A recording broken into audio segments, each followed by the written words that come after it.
اهلا بيكم في حلقه جديده من برنامج نفحات شهر رمضان. موضوع حلقتنا النهارده عن اجمل ليله في السنه.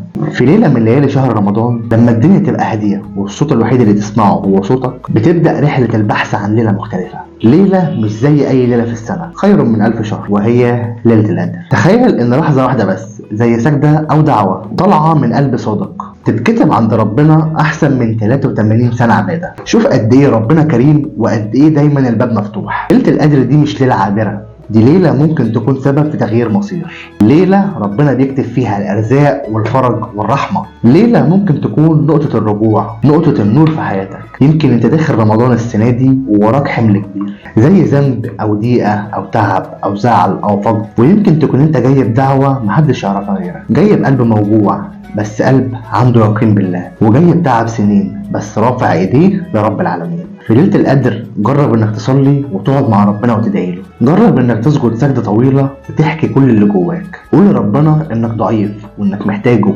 وانك مهما بعدت راجع، قول له انك تعبت من شيل الذنوب وانك نفسك تبدا صفحه جديده. في اللحظه دي الملائكه بتنزل والرحمه بتنزل والدعوات مرفوعه لله. مفيش حد مد ايده لربه في ليله القدر ورجع بخيبه. انا عايزك بس تسال نفسك، لو هي دي ليله القدر هتسامح مين وهتسيب ذنب ايه وهتطلب من ربنا ايه للمستقبل، وايه هي الحاجه اللي نفسك تتغير فيك؟ ادعي وقول يا رب ان كتبت لنا نصيبا في ليله القدر فاكتب لنا فيها غفرانا يبدد ذنوب السنين، ورحمه تشرح صدورنا، وفرجا ينقلنا لحياه تانيه، وبركه تغير اقدارنا للاحسن، وجعلنا من المقبولين ومن الذين اقاموا ليله القدر طلعوا منها بقلوب جديده وطريق جديد ونور جديد. ما تنساش دعوه واحده في الليله دي تبقى بدايه كل حاجه جميله في حياتك. ودلوقتي النصيحة اللي بنقولها في كل حلقة من حلقاتنا، ليلة القدر هي ليلة ممكن تغير عمرك كله. يمكن بدعوة واحدة صادقة ربنا يكتب لك اللي ما كنتش تحلم بيه. ادخلها بقلب نظيف ونية صافية واطلب من ربك كل اللي نفسك فيه. الليلة دي مش مجرد ساعات،